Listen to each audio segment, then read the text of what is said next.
Hey, and welcome. In this video, we explore the vulnerability stress model, a central framework in psychology used to explain why mental health difficulties such as anxiety, depression, and emotional overwhelm develop over time.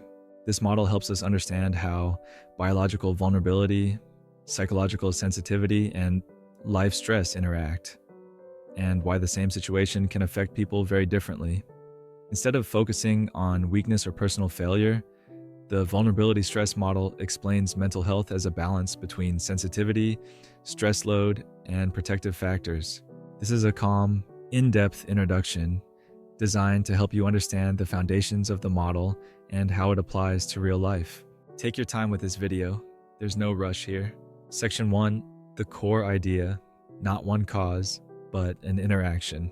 The vulnerability stress model is built on a simple premise. Mental health challenges usually do not come from a single cause. They emerge from an interaction. On one side, vulnerability, everything that makes a person more sensitive or more easily overwhelmed under certain conditions. On the other side, stress, everything that places demands on the system. And in between, protective factors, supports and skills that buffer stress and stabilize the system. When the balance holds, a person may function well, even with vulnerabilities. When the balance tips, symptoms can appear, even if the person has been fine for a long time. This is one of the most important psychological truths the model communicates. People don't break because they are weak. They struggle because the system is carrying more than it can metabolize. A useful metaphor here is a bridge. A bridge can look strong for years. Cars pass. Trucks pass, the structure holds. But if weight increases, if maintenance is delayed, if storms hit repeatedly, and if the material is already under stress in ways you can't see, eventually the bridge doesn't fail because it lacked moral character. It fails because load exceeded capacity. That is the vulnerability stress model in one image. Load capacity, maintenance, and buffers. Section 2. What vulnerability really means. Sensitivity, not defect. The word vulnerability can sound harsh, as if it implies fragility, or weakness, or deficiency. But clinically, vulnerability is closer to the idea of sensitivity. Some people have nervous systems that respond strongly and quickly. Some people process emotional information deeply. Some people require more recovery time after stress. Some people carry histories that prime the mind and body to expect danger, rejection, or loss. This does not mean they are broken. In fact, traits that look like vulnerability in one context often look like strength in another. A highly sensitive nervous system may also mean strong empathy, creativity, intuition, detail awareness, moral sensitivity, deep reflection. But sensitivity comes with a cost. When the world becomes too loud, too fast, too uncertain, the system reaches overload sooner. So, vulnerability is not a flaw. It's a profile. And everyone has a profile, just different settings. Section 3, the layers of vulnerability, biology, psychology, and social reality. Vulnerability is not one thing. It's layered. 1. Biological vulnerability. This includes factors like genetic predispositions, temperament, sensitivity of the stress response system, sleep architecture and circadian stability, hormonal systems, neurodevelopmental factors, chronic health issues. Some people have a body that returns to baseline quickly after stress. Others stay activated longer. This difference is not visible from the outside, and it often gets moralized in society. One person is called strong, another is called weak, but from a psychological perspective, we might simply be looking at different baseline sensitivities and recovery patterns. 2. Psychological vulnerability. This includes emotion regulation skills, learned coping patterns, self-esteem and self-concept, cognitive styles, attachment patterns, internalized beliefs about safety, worth, and belonging. These are often formed early, not always through trauma, sometimes simply through repeated experiences. A child who learns that mistakes lead to humiliation may grow into an adult whose nervous system treats performance as danger. A child who learns that emotions are too much may become an adult who avoids internal experience until avoidance becomes a cage. 3. Social vulnerability. This includes chronic financial stress, unstable housing or work, discrimination, social isolation, lack of community, caregiving burdens, ongoing conflict, unpredictable environments. A critical point here is that the vulnerability stress model is not only about inner factors, it recognizes that suffering's not just personal, it can be structural. Some people live closer to the edge because life places them there. Section 4. Stress. Not just big events, but accumulated demand. When people think of stress, they often imagine a dramatic event, a breakup, a job loss, a serious illness. Those are stressors, yes, but the model is equally concerned with something more common: accumulated demand without recovery. Stress includes chronic busyness, emotional uncertainty, constant decision-making, relationship tension, feeling unsafe or unseen, living in performance mode, lack of rest, internal pressure, and self-criticism. Stress is not only what happens to you. Stress is also what happens inside you when you interpret life through threat, urgency, or evaluation. A useful metaphor: stress as background noise. If loud music plays once, it may be annoying, but you recover.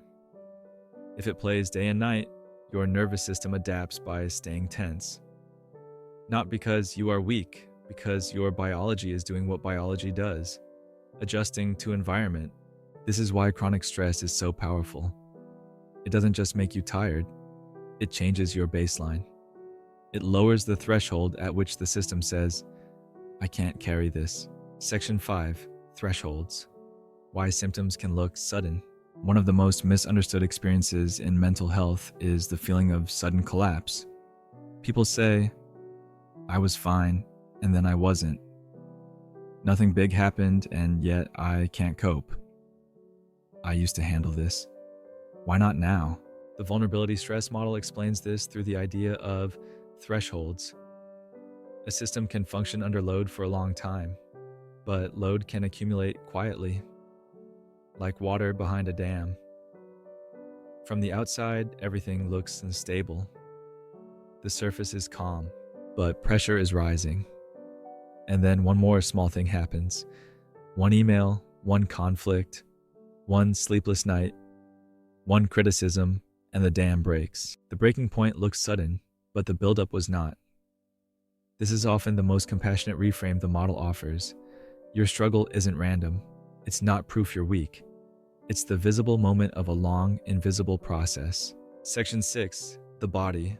Early warning signals we learn to ignore. Often, the body speaks before the mind understands. The earliest signals of overload are frequently physical: sleep changes, appetite shifts, tension in shoulders and jaw, headaches, stomach issues, restless legs, irritability, fatigue that doesn't resolve, difficulty concentrating, emotional reactivity. Many people ignore these signals because they seem normal, and sometimes they are normal until they aren't. The vulnerability stress model encourages a different relationship with symptoms. Not panic, not judgment, but attention. Symptoms are not enemies. They are messages about load. Section 7. Protective factors. The often forgotten third element. If vulnerability and stress are the two forces, protective factors are what keeps the system from tipping.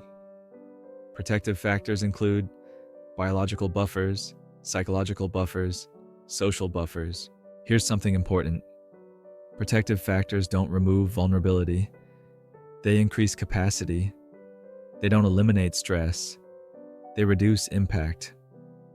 This is why two people can face the same stressor with different outcomes. Not because one is stronger, but because one has more buffering.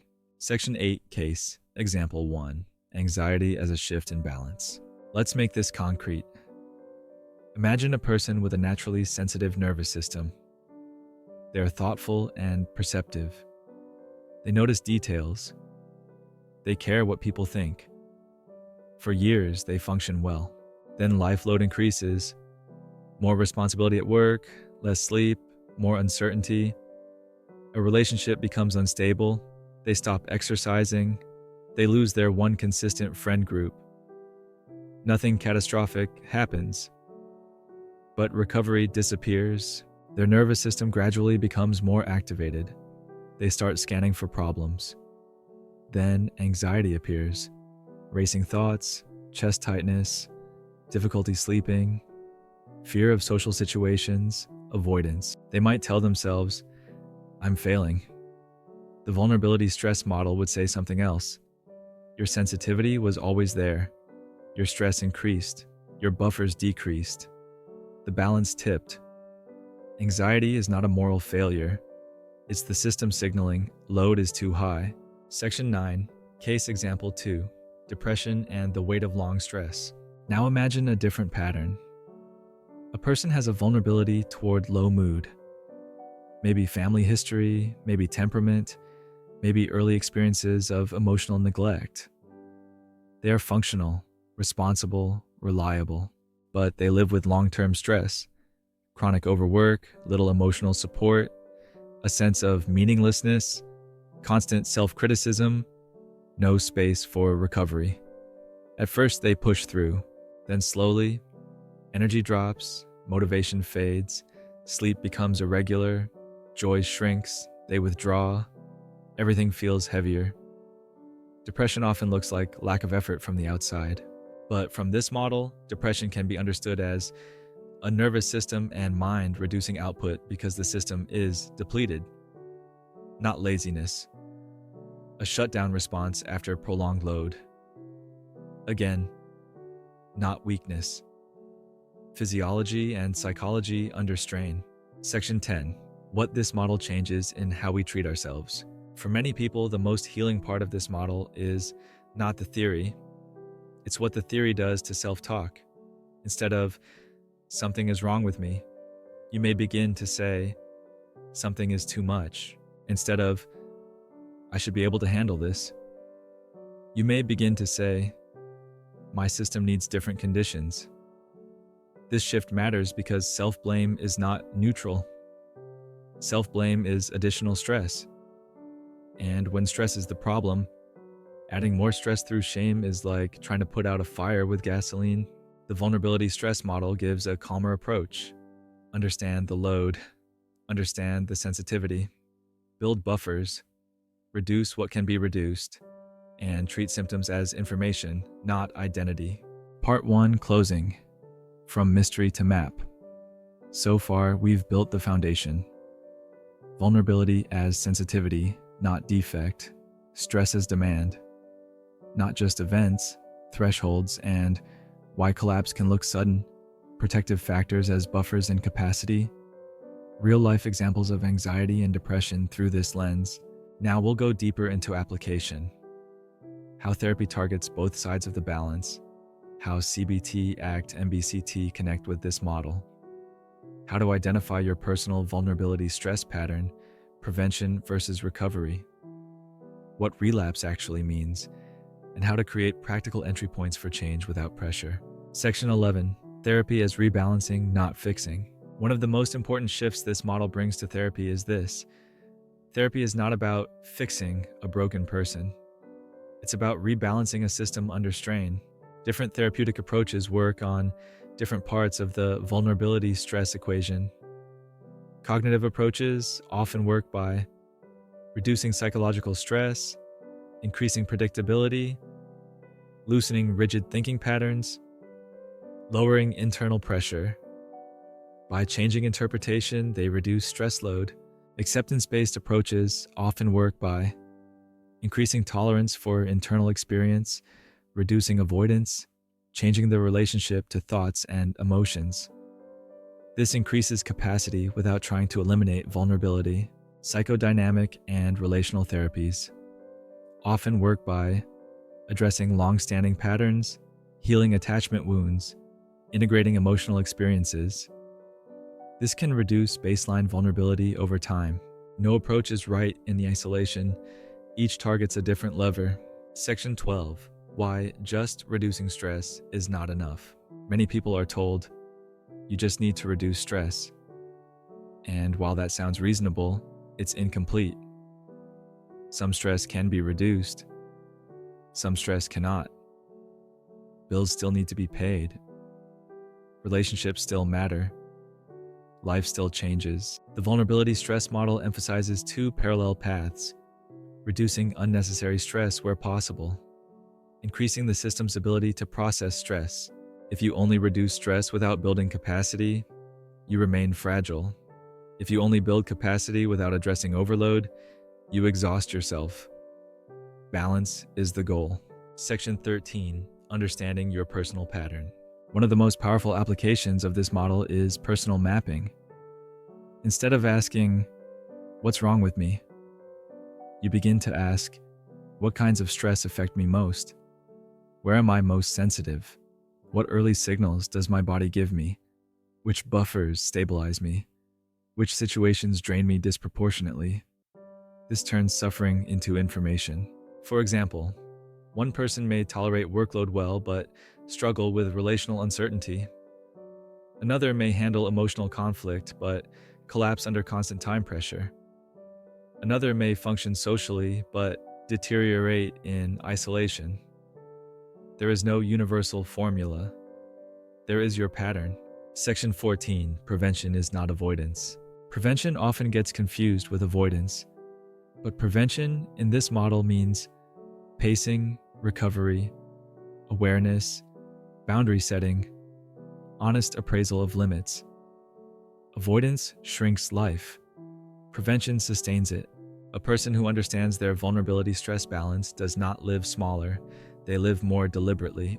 Section 15, recovery is not a return to who you were. One of the most painful misconceptions about recovery is the idea that it means going back to who you were before anxiety, before burnout, before depression. The vulnerability stress model suggests something gentler and more realistic. Recovery is not a reset, it's a recalibration. You don't erase vulnerability, you learn to live with it more skillfully.